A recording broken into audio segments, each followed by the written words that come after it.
If you have ever opened your battery health settings and you have seen your battery health capacity drop from 100% to 99%, you already know the kind of anxiety I am talking about.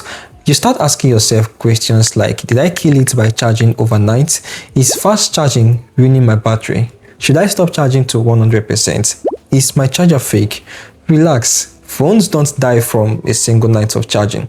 Batteries do age, though lithium batteries are consumable parts and over time they hold lesser charge. Now the good news, how fast this happens depends a lot on how you charge your phone. So in this video, we are going to talk about 5 common charging mistakes that speed up your battery wears. And yes, the number 3 is one of the most popular ones that people get wrong. Thinking overnight charging is automatically bad. A lot of people blame overnight charging for dead batteries, but the thing is, modern phones are now smarter than what you can ever think of. They stop pulling full power when they hit 100%, so your phone isn't being force-fed electricity all night. The real issue right now is heat and how long the battery charge. Lithium batteries don't like heat and they don't love sitting at 100% for hours, especially if the phone is under a pillow, in a thick case, or in a hot room. That's when overnight charging can become a problem. The phone tops off, drops a little, charges again, and repeats. It's not catastrophic, but over months and years, it adds stress. Most phones now have features to help. On iPhone, turn on optimized battery charging, so it holds around 80% overnight and finishes the last bit before you wake up. Some iPhones even let you set a custom charging limit. On Android, look for adaptive charging, charging limit, battery protection, or similar names in battery settings. You can charge overnight, just don't trap that phone under a pillow, avoid charging in extreme heat, and enable battery protection features. Alright, let's talk about mistake number 2. Always letting your phone reach 0%. Some habits come from old battery techs, but lithium batteries don't want to be drained to zero regularly. Actually, pushing them to 0% often adds stress. At very low charge, the phone's voltage drops and the system works harder, and this might slow down your phone, extra heat, or even sudden shutdown.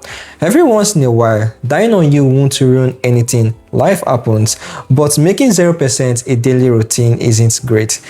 Try to plug it in around 20% instead. It doesn't have to be exact 15%, 25 or 30. It's fine. And no, don't freak out when it hits 10% once in a while. The goal is to avoid daily discharge as your regular pattern. Alright, let's talk about the third mistake, which has to be one of the most popular mistakes ever. Treating your 100% like the only safe stopping point. This one needs balance. You have probably heard about 20 to 80% rule. Keeping your battery mostly between those numbers reduces long-term stress. That's true, but people take it to the extreme. Charging to 100% is fine when you need a full day usage like traveling, filming, gaming, or heading out.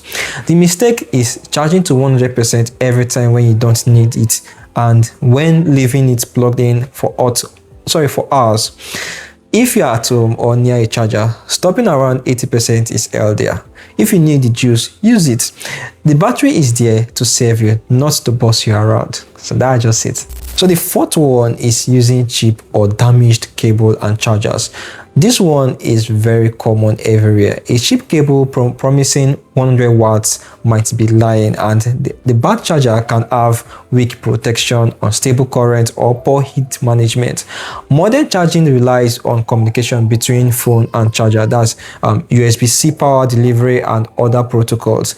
If the cable or charger won't play nice, it can cause slow charges, disconnects, overheating, or worse. Now the thing is, use the original cable and charger when you can. If you buy replacements, choose trusted brands and make sure that they support your phone's charging standards. Inspect your cables for fraying, loose connectors, or heating. If a cable only works when you hold it at a certain angle, toss it. Don't use it again. So that's just the advice. All right, let's talk about the last mistake, which has to be mistake number 5. Ignoring heat while charging. If there is one real enemy of battery health, is heat. Even with a good charger and battery safeguards, constant high temperatures makes battery age faster. Common heat traps like charging while gaming, using hotspots, recording long videos, charging in direct sun or in a hot car, or even wireless charging that runs hot. Wireless charging is convenient, but it can create more heat than wired charging. The simple fix is charge on a hard, open surface, remove thick case while charging, avoid heavy usage while charging, keep the phone out of direct sunlight, and if the phone gets very hot, pause and let it cool down. A little warm is normal. Extreme heat is the problem. Your phone battery will degrade over time. Don't panic when it drops to 1%, but you can slow unnecessary wear by avoiding constant deep discharge, reducing how often the battery sits hot and full, using good charger and cables, and turning on your phone battery protection features. Heat is worse than most people think. 100% isn't evil, but living at 100% while hot every day isn't ideal. Charge when you need to use your phone normally, and avoid these 5 mistakes. Your battery will thank you. Alright, tell me in the comment section, what is your current battery health percentage? Are you team charge overnight or team 1% and I will panic? Alright, my name is Mr. Roy and this has been All Round Review. I'll see you in the next one. Bye for now.